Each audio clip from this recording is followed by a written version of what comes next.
श्री गणेशाय नमः। ॐ श्री सरस्वत्यै नमः। ॐ श्री गुरुभ्यो नमः। ॐ समस्तजनकल्याणे निरतं करुणामयं नमामि चिन्मयं देवं सद्गुरुं ब्रह्मविद्वरम्। ॐ मूकं करोति वाचालं पङ्गुं लङ्घयते गिरिं यत्कृपातमहं वन्दे परमानन्दमाधवम्। ॐ पार्थाय प्रतिबोधितां भगवता नारायणेन स्वयं व्यासेन ग्रथितां पुराणमुनिना मध्ये महाभारतम् अद्वैतामृतवर्षिणीं भगवतीम् अष्टादशाध्यायिनीम् अम्ब त्वामनुसन्दधामि भगवद्गीते भवद्वेषिणी।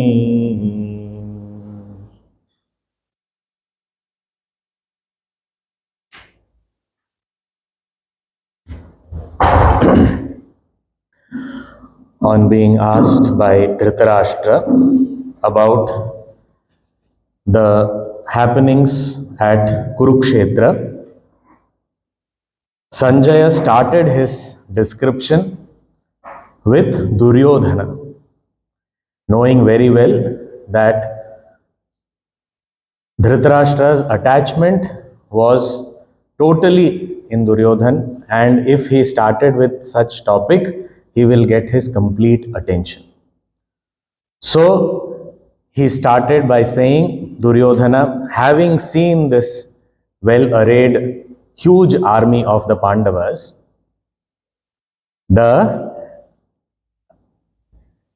this nervous Duryodhana ran up to Dronacharya, their guru, and started venting out. And in that, he was not very conscious about choice of words. Whatever was there was coming out. His wickedness, his insulting behavior, all these things came out in various forms, which we saw. He addressed Dronacharya as Dvijottama, a great Brahmin, indicating that this is not your field, but still you happen to be here, you are a good teacher, so that's good, and don't worry, there are a lot of people who can protect you also. So such kind of remarks, such kind of words he used, and it was very, very evident that he was surprised, he was shocked by this unexpected turnout that came supporting the Pandavas. He enlisted so many great warriors who were very, very famous, very well known for their power, their ability in warfare, etc. Now, he, after talking a lot about the Pandavas' army, when he started talking about his own army, he said, for your knowledge, let me also mention, we also have great warriors. On our side also, we have good number of warriors. Let me mention few of those to you, so that you also come to know. Okay, so who are those? So he enlists them in verse 8. So we will chant verse 7 and 8. Yeah, verse 7 and verse 8 of the first chapter. We will chant. अस्माकं तु विशिष्टाये तान्निबोध द्विजोत्तम नायका मम सैन्यस्य संज्ञार्थं तान् ब्रवीमि ते।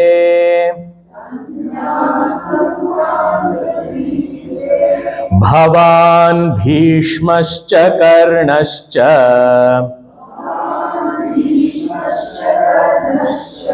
कृपश्च समितिञ्जयः Ashwatthama विकर्णश्च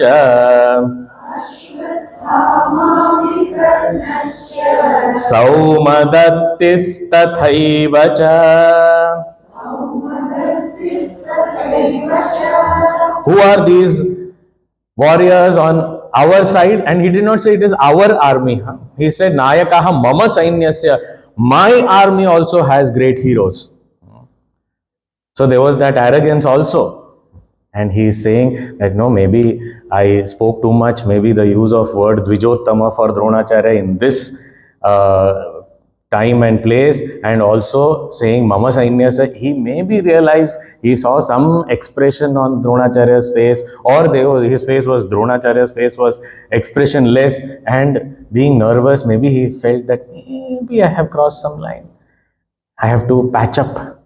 So for patching up, what is he saying? The first name in the list of heroes of their army is Bhavan, you. So you are the first one that I should mention. In our army, you are there, a great hero. Okay. Then Bhishmascha, Bhishma Pitamaha, the grandsire Bhishma, he is also there. And actually these two people were the main reason for most of the people to join their army. And they were themselves in their own capacity capable of dealing with an army. Both were very, very powerful. So Bhavan Bhishmascha, as soon as he enumerated these two, then suddenly, oh, my friend Karnascha, Karna also my friend, my dear friend. He is also there with us. Although at that time, Karna was not on the front. He was in the camp. Because when Bhishma Pitama, he took the post of the commander-in-chief, he said, I don't want Karna fighting under my army, under my leadership. I don't want him on the battlefield. So Karna was with Duryodhana, but at that time he was not on the war front. He was there in the camp. Just imagine what a warrior would go through when he is not allowed to go to the front because the commander-in-chief doesn't want him to fight at that time. So, but Karna is there as a part of my army. Whenever I need him, he will support me. And he is very capable, very strong. And if Arjuna is a threat to my army and he has many divine weapons, Karna also has many divine weapons. So he is a match. So Karna, my friend.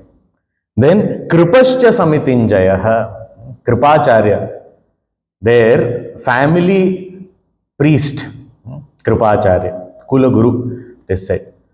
So this, the advisor for the entire family, their entire lineage.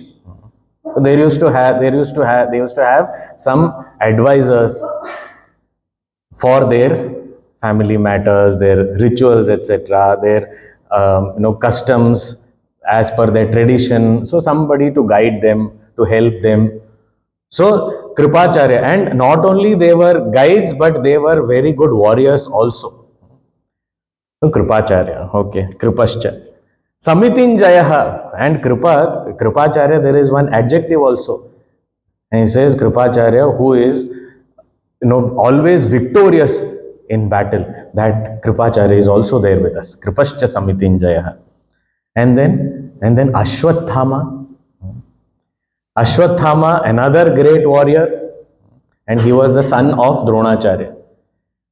And as the son of Dronacharya, very well qualified, Dronacharya had great attachment towards his son also. So it was not just Dhritarashtra. But in Dhritarashtra's case, this went up to the state of wickedness. Dronacharya, at least he was sticking to righteous ways, but he also was attached to his son.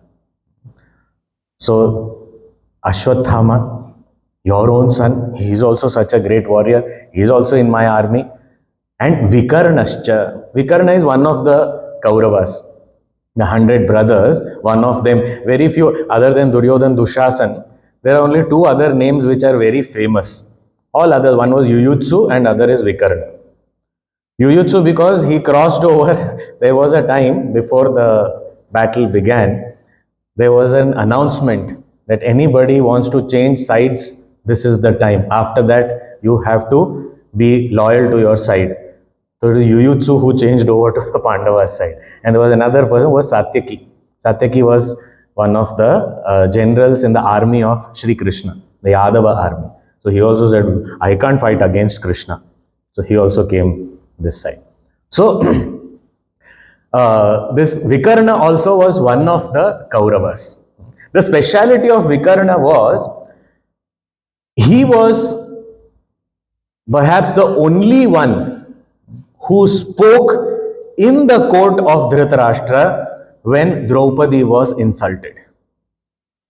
Nobody else spoke. And after that, of course, Bhima spoke, and his very famous vow that he will make sure that he will kill all of them and he will break the thigh of Duryodhana, all these things, that was there. But before that, when the court was silent and such a significant thing has happened which was very, very unacceptable, Vikarna was the only one who voiced out. He said, this is wrong. Whatever has happened in the court today is wrong and this should not have happened. And nobody in this court has objected, and I am not very happy with that. He only was the one who raised his voice. So he was not cowardly, he was a very, very righteous person. He was focused on what is right, and that alone should be done. So Vikarnascha. And Saumadattis Tathaivacha. Now Saumadatti means the son of Somadatta. Now who was Somadatta? Somadatta was an uncle of Duryodhana. So there are, I think, second or third cousin of Dhritarashtra, second cousin of Dhritarashtra. Shantanu's brother, his grandson was Somadatta, and then great grandson was Saumadatti. His name was Bhurishrava. So it was a distant cousin of Duryodhana. So he also was known for his righteousness, his correct decisions, sticking to what is to be done and not what I like to do or what everyone will be pleased with. No. So these two people, so Vikarnascha, Saumadattis Tathaivacha.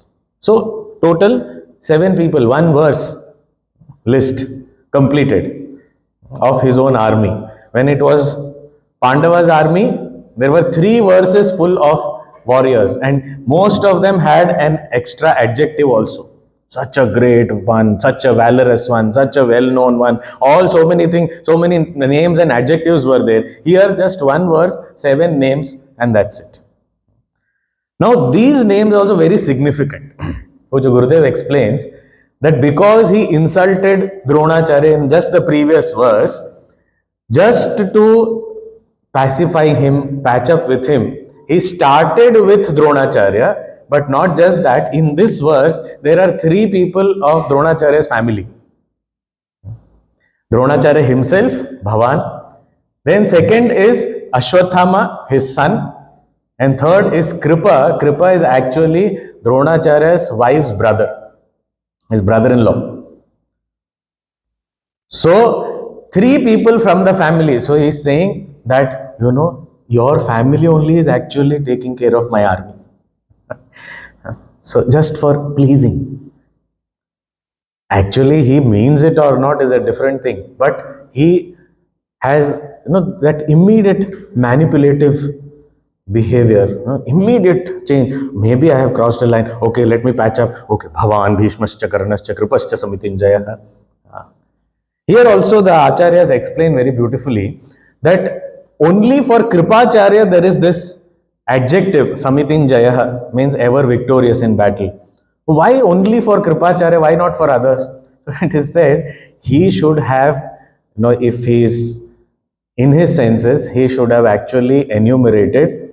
There is a, chronology that should be followed as per the status. So as per the status, okay, Dronacharya, Bhishmacharya and Kripacharya should have been mentioned before mentioning Karna or anybody else. But Karna came in between because of his own attachment. So then instantly to make up for that, no, I missed mentioning a senior person before and I have left that name and it has come later. So what do I do? So okay, add an adjective to soften the blow, to make it more acceptable. So these are all small things. How Duryodhana could, manipulate very tiny things. And it is not that Dronacharya did not see through all these things. He could very well understand all these things. Even we, after 5,000 years, are able to understand. Of course, with the help of our gurus, we are able to understand. Will Dronacharya would not have understood this? He would have understood all these things. But this was a major difference between Arjuna and Duryodhana. I said we will compare the two and look at them later. But a major, because Duryodhana was constantly manipulative. He was not straight in his thinking. And we saw Arjuna, the word Arjuna itself means the one who is straightforward. If he feels something, if he is convinced about something, that's what he will speak and that's what he will do. He will not say something just to make somebody feel happy, feel good. I don't want to hurt you. I don't believe in this, but I'll anyway say it. This is usually when we appreciate others, we do like Duryodhana only. We did not like something, but we say, so good. This is the best. I have never seen something better than. Just to please the person. If it is genuinely so, it's a different thing. But sometimes it is not genuine. We don't like it, but then we will. I still remember Puja Guruji during our course, once in the evening satsangs. Initially, we used to have, people singing and all. So Guruji had appointed a couple of us to filter those, because there are three types of people with respect to singing. One who sing well, the others who don't, and there is a third category who think they sing well. So, so this third category is dangerous. So there was one person who wanted to sing, and we all had, you used to have an audition session, the initial days of the course. After that, all that was over. But initial days we used to have, because Guruji had said, make sure. So we used to, and then we would tell them, now how to tell them. But it was like, praying to Guruji and said, okay, for you, we are saying this, even if they hate us, never mind. We said, no, you can't sing. And we used to say, you practice for about 6-8 months. After that, we will see. You have to. But they were adamant, no, I have to sing. And today only. And okay, then we thought, okay, you sing first in the beginning itself, so that by the time Guruji comes, somebody else is singing. At least he doesn't have to go through that. But that person was also very particular that I'll be the last one to sing and I will sing when Guruji enters. So now we had no say. We had to give in and we said, okay, you sing. That person sang.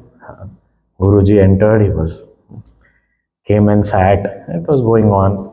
It ended. That person with lot of anticipation was looking at Guruji. That Guruji has to say, because this is a third category, So you look for appreciation without knowing that it cannot give any appreciation, but still in anticipation, Guruji will say something, and Guruji knows what's happening in our minds. So he came, he sat down, he listened to it, and after the end of it, he said, good song. Good song. So now the point was, all of us understood except the singer. So the problem continued the next day. So then we had to explain to that person that, look, good song is different from good singing. So please understand. So we don't have to, and it was not for pleasing anybody or something, but just, so that is not manipulation. But we We take the easy way out. Oh, you sing so very well. Or anything, it's not just singing. Somebody has made some painting. You don't understand head or tail of painting. You go, wow, what a masterpiece this is. Huh? And you won't understand anything. What is this? And then nowadays they say that this is modern art. Means neither the painter nor the appreciator, nobody understands it. It is called modern art. Oh, very beautiful. Even in art forms, in music and dance and all, it is something is called fusion. We just have to add a kan before that. So it is confusion. We don't understand, but we say, oh, it was so good, so nice. Just to make somebody. So to be able to stick to truth and not hurt somebody also. The art like Puja Guruji, very rarely people understand. Otherwise, we all either are very blunt and hurt the person, or we just praise just for the sake of it to please the person. Both is not acceptable. So here Duryodhana, Bhavan, Bhishmascha, Karnascha, Kripascha, Samitinjaya, Ashwathama, Vikarnascha, Saumadatis, Tathaivacha. Acha. Now, if we look at these 7 names that he has given, very interesting. Who all he has by his side? Drona, Bhishma and Karna, the first 3 names he has taken, all 3 are disciples of Parashurama. And Parashurama was invincible and so were his disciples. And of that, Bhishma had a duel with Parashurama also. And there was a tie, as in nobody won. Means Parashurama could not defeat even his own disciple Bhishma. So he was so strong. So Bhishma, Drona and Karna, 3 disciples of Parashurama, means if somebody is a disciple of Parashurama, means invincible. You have to take it like. So those 3, okay, these 3. Now other than that, Kripa and Ashwathama, Kripacharya and Ashwathama, 2 were Chiranjeevis. Means they are immortal. It is said even now they are there. You may not be able to see them. Some people who go for this Narmada Parikrama, etc., they have this special yatra around the banks of Narmada. There in the jungles and all, sometimes some people, they say that sometimes we can see Ashwathama. But not everyone. Very rarely. So these Ashwathama, Kripa, etc. are Chiranjeevis. So 2 Chiranjeevis. 3 disciples of Parashurama. Okay, now of the 3 disciples of Parashurama also, Bhishma had the boon of choosing his time of death. Means nobody could kill him. He had to choose. So now if we look at all these people, okay, what about Vikarna and this Bhurishrava, Saumadatti? What about these 2 people? These 2 people were righteous also. Of course, Bhishma, Drona, etc. were also very righteous. But even in their generation, in Duryodhana's generation, there were 2 of these youngsters who were righteous. Sticking to Dharma. So now if we say that Pandava army has great warriors, okay, whose disciples are they? Dronacharya's disciples. Most of them are Dronacharya's disciples. Here, there are 3 Parashurama's disciples. Okay, anybody immortal in that side? Sri Krishna, yes, but Sri Krishna was not participating in the battle. He was not actively participating. He was just a charioteer. So in that army, in the Pandavas army, there was no Chiranjeevi as such. Hanumanji was there, but he was just sitting on the flag of Arjuna's chariot. That's all. He was not again participating. So there was no immortal also there. There was no one in that army who could choose their own death. But all that Pandava army had as a strong point, which anybody could argue, was that they were fighting for righteousness. Here Duryodhana says, I also have righteous people who go against me also and correct me also. Vikarna shouted at me when something like this happened. So I also have. Doesn't mean that he is following what he said. But I also have good people in my army, which means my army. So he is actually reassuring himself. It was not for Dronacharya. Sometimes when we speak, it is only to assure ourselves. The person who is listening to us may not be even concerned about it, may not be even thinking about it. Don't worry, everything will be fine. And the person is saying, but I never say it is not fine.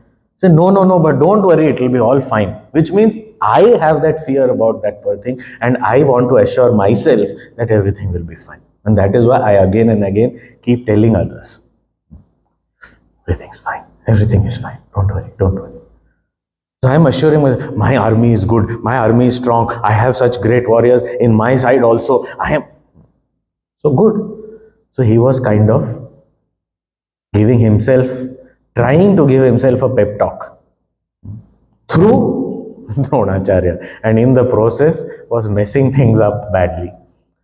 Now, after this, Pandava's army, there was a big list of great warriors, and that too, they were all like, the names were all in plurals, like the sons of Draupadi, which means there are 5 people included in that one name also.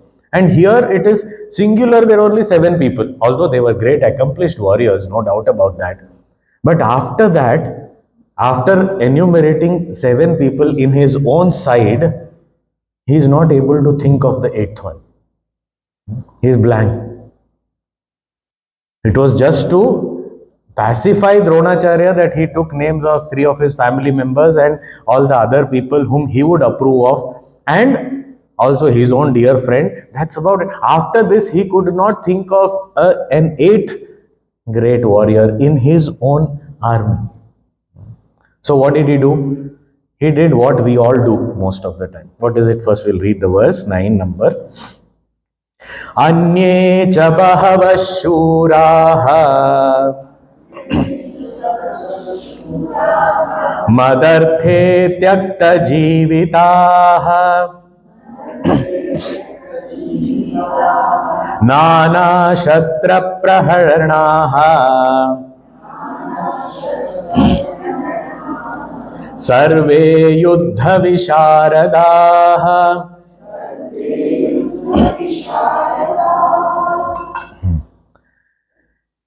Anye cha bhavashuraha, and many more. There is this word, etc. It is defined as a word that makes you appear more knowledgeable than what you really are. That is called etc. So we say, no, there are many types of trees around this place. Acha, what type of trees? No, there are, okay, at least start. Neem tree, etc., etc. Many such trees. I don't know any name, but I want to appear that I know a lot. So I use etc. So he also did the same thing. Sometimes we even communicate, we report about something also. Nobody could listen to the talk yesterday because the audio was not good at all. Everyone was complaining. Oh, everyone. Who? Who means, I could not listen. Acha, and anybody else? And many others, many were complaining. But who? Give one name at least. I don't have a name. But many people were. Many. That is how. Anyecha bahava shuraha. He is not able to think of the next person. Whatever was there on the top of his mind, he just blurted out and he said, that's about it. I don't have any more warriors. But he said, no. There are many more. Anyecha bahava shuraha. Great, valorous ones are there on my side. Nana Shastra Praharanaha, and they are all experts in using various weapons in warfare. They were experts. They could use the sword, they could use the bow and arrow, they could use the mace, they could use various types of instruments, weapons. So they were all experts. Nana Shastra Praharanaha. Sarve Yuddha Visharadaha. They were seasoned, experienced warriors. Very good in warfare. But one thing he adds here, Madarthe Tyakta Jivitaha.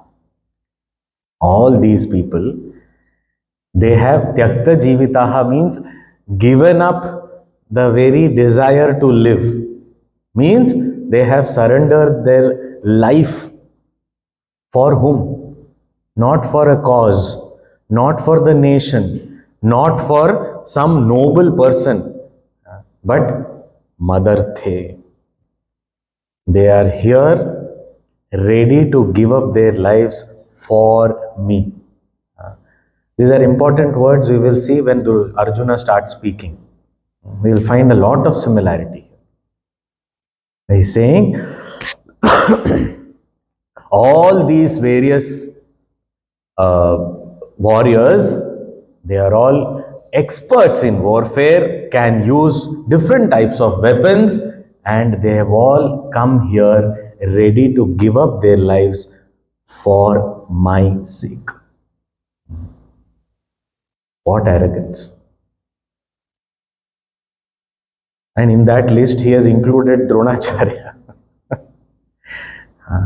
And many more are there.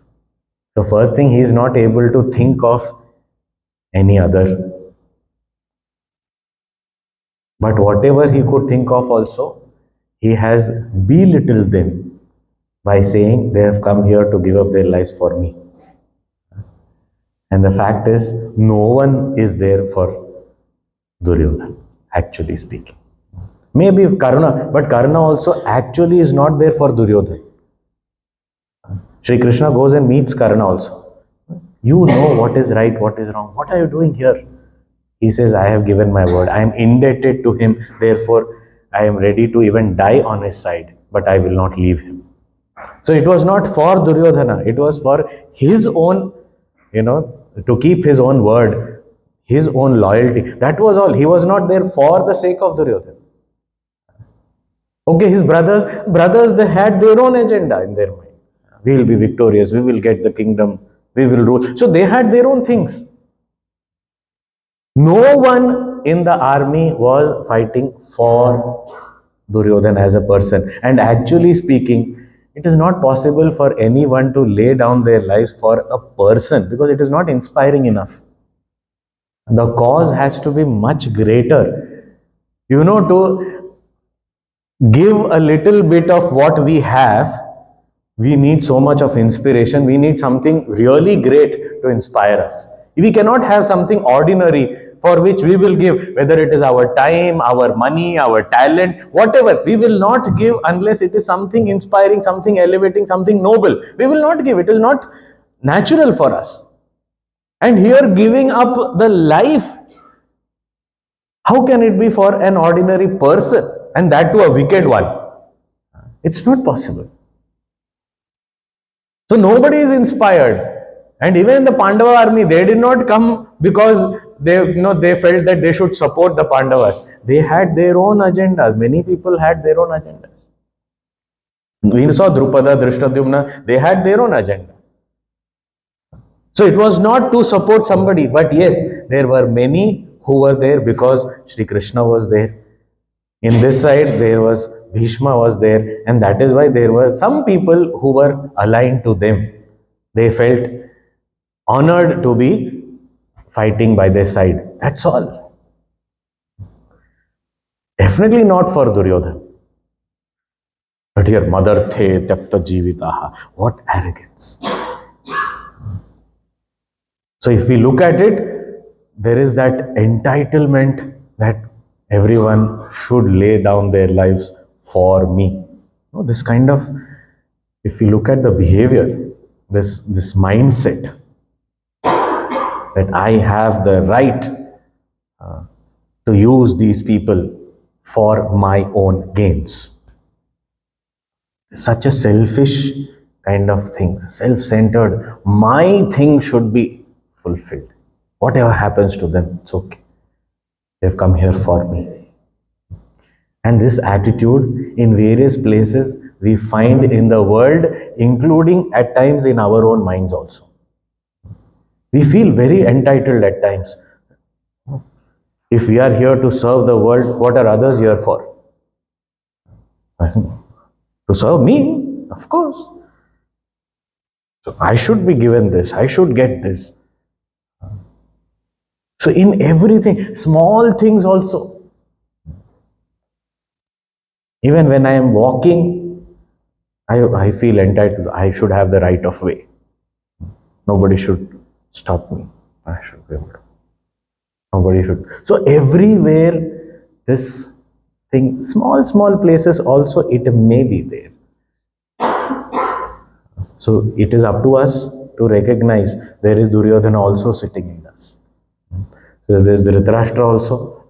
There is Sanjay also somewhere or the other.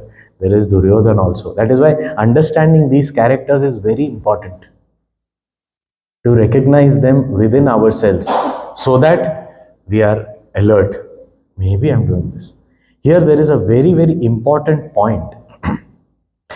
Duryodhan has said no things which were irrelevant. He has spoken disrespectfully in an insulting manner also to his guru. He's gone there and blurted out, blabbered, so many things he did. But we find that Dronacharya did not speak a word. He was silent. Now, if we think about why did Dronacharya not speak anything? So, when we put ourselves in the place and condition of Duryodhana, sometimes when we are saying something or doing something, and when we find people around us are not objecting or not stopping us, does not mean we are right. Perhaps Dronacharya felt saying anything is useless because anyway he is not going to listen. Or Dronacharya understands that he is only venting out like a child. He is just blabbering. He doesn't even understand what he is talking. So let him talk. I listen to him silently. Let him do what he wants to do. So it could be compassion. It could be just give up on him and then say, okay, doesn't matter, whatever, let him say whatever he wants to say. I don't care. So it could be indifference, it could be compassion, it could be anything. But that does not make Duryodhan right. Similarly, the Duryodhan within us, sometimes we find that nobody is saying anything, nobody stopped me, nobody objected to my plan, whatever I proposed, nobody said anything, therefore I am right. May not be.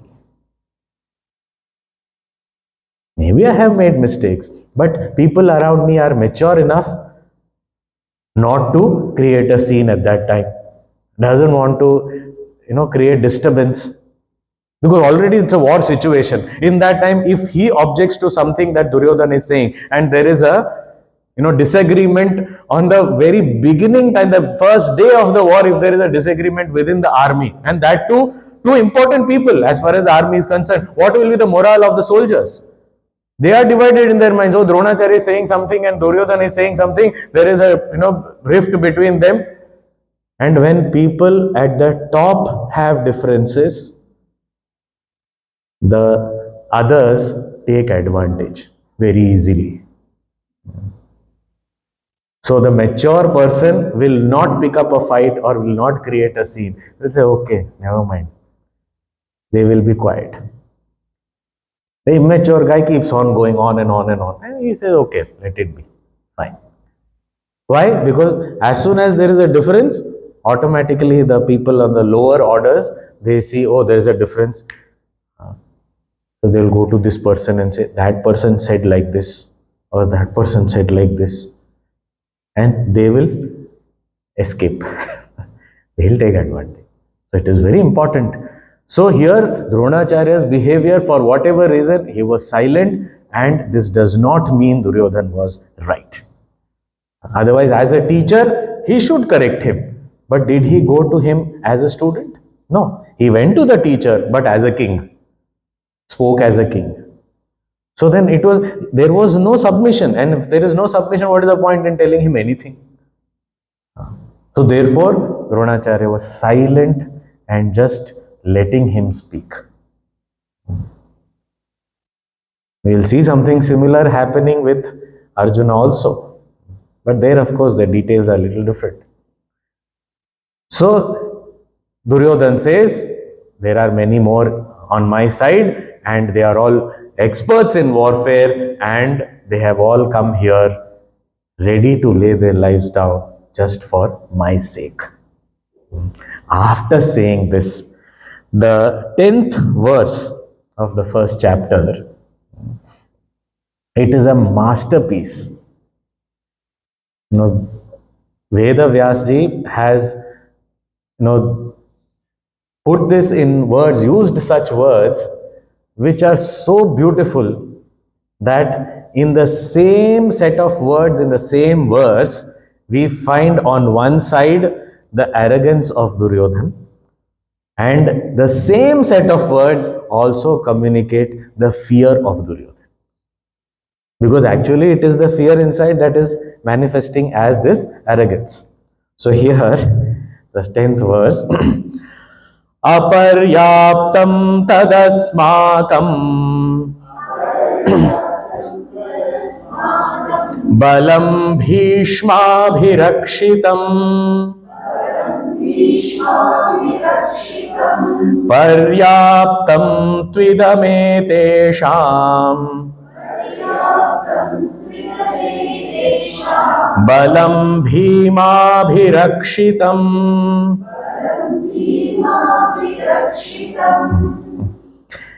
He says, Tadasmakam balam bhishmabhirakshitam. Our this great army, our strength, and this entire army protected by none other than Bhishma, is aparyaptam. Aparyaptam means limitless. Paryaptam means having a limit, limited. So aparyaptam means unlimited is our power, our army, which is protected by Bhishma.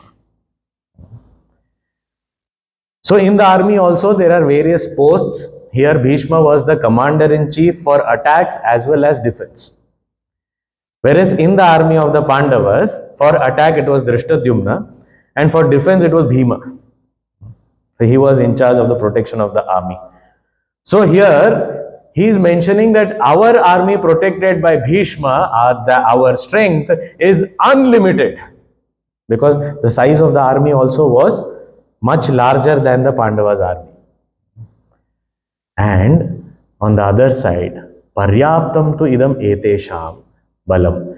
And their power, their army is Paryaptam, is limited, which is protected by Bhima. Bhima abhirakshitam balam etesham Paryaptam.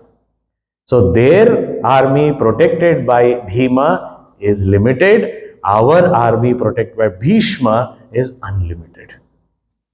This is one meaning where his confidence, his arrogance is shown. See, my army, the greatness of my army is unlimited. And he had close to 800,000 more soldiers than the Pandava army. So that was the scale. So this army is much greater than. Okay.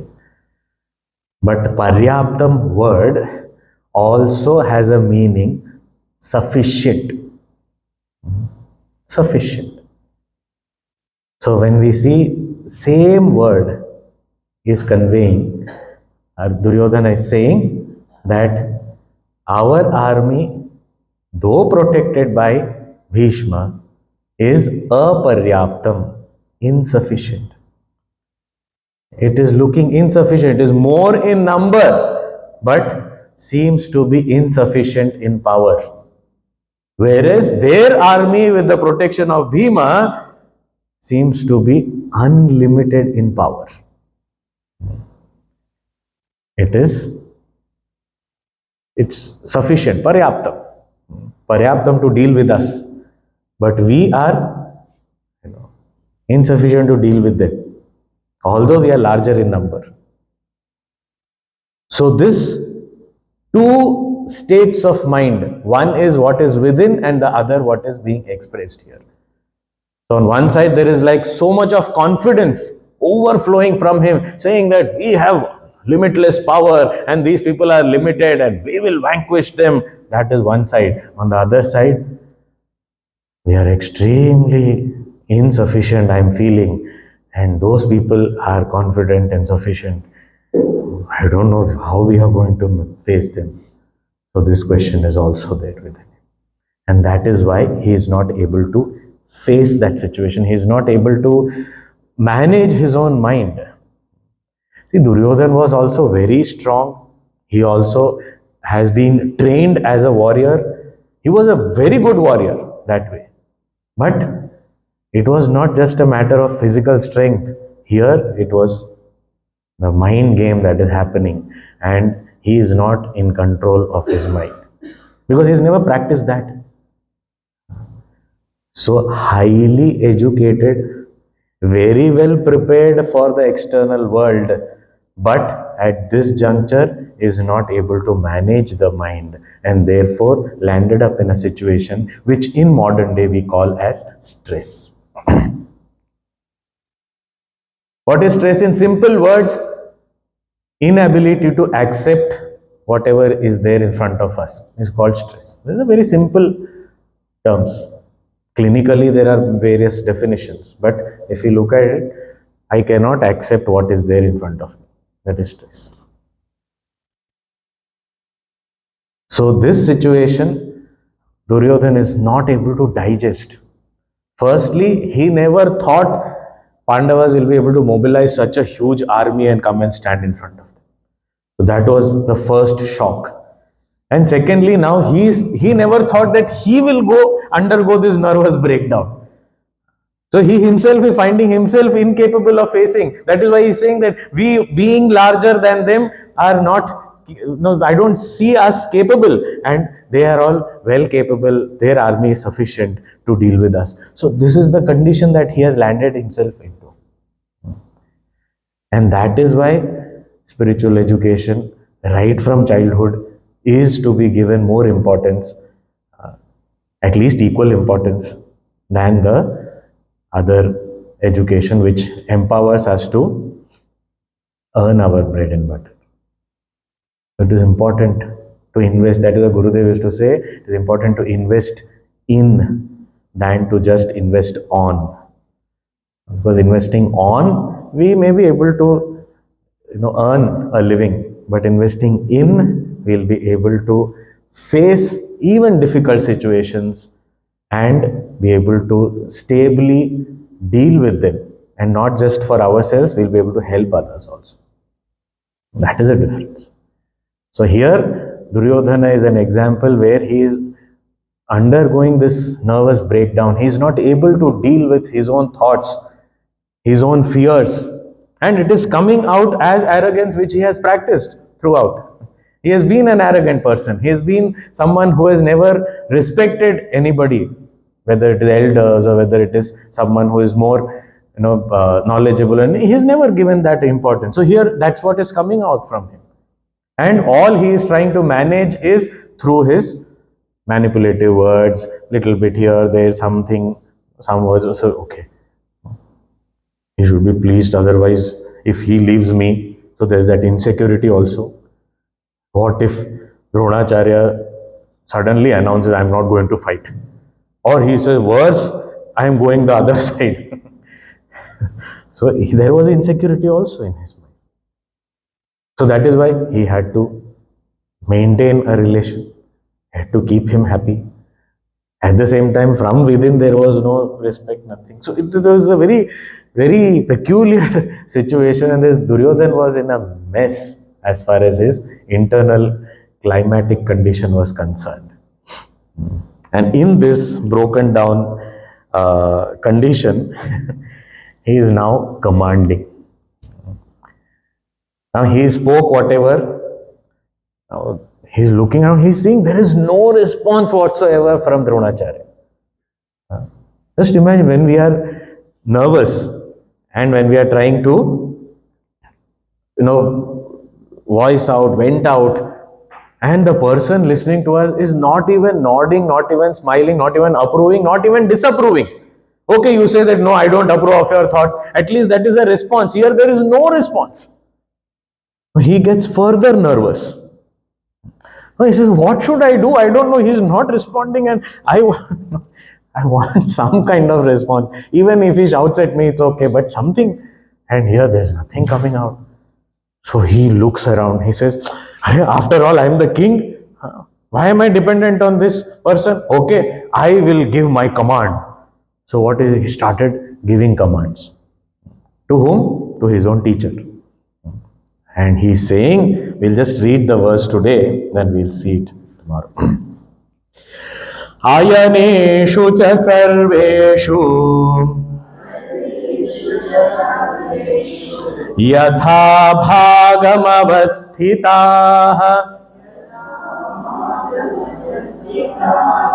भीष्ममेवाभिरक्षन्तु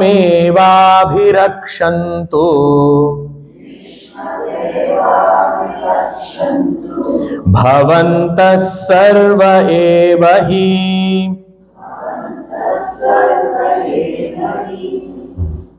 So we'll see, this is a very interesting command that Duryodhana is giving. And after that, suddenly the whole atmosphere of the battlefield changes. So we'll see. Now we are going closer to the entry of the hero. Hero has to enter, he has to have the right time, right environment. So that's going to come very soon. May happen tomorrow, or maybe the class after that. So I don't know. It may happen tomorrow. So if you want to invite others for the grand entry of the hero of this Bhagavad Gita, then tomorrow is the day. It's going to be very, very dramatic. So we'll see that. Om Purnamadah Purnamidam Purnat Purnamudachyate Purnasya Purnamadaya Purnameva Vashishyate. Om Shanti Shanti Shanti. Hari Om Shri Gurubhyo Namaha. Hari Om.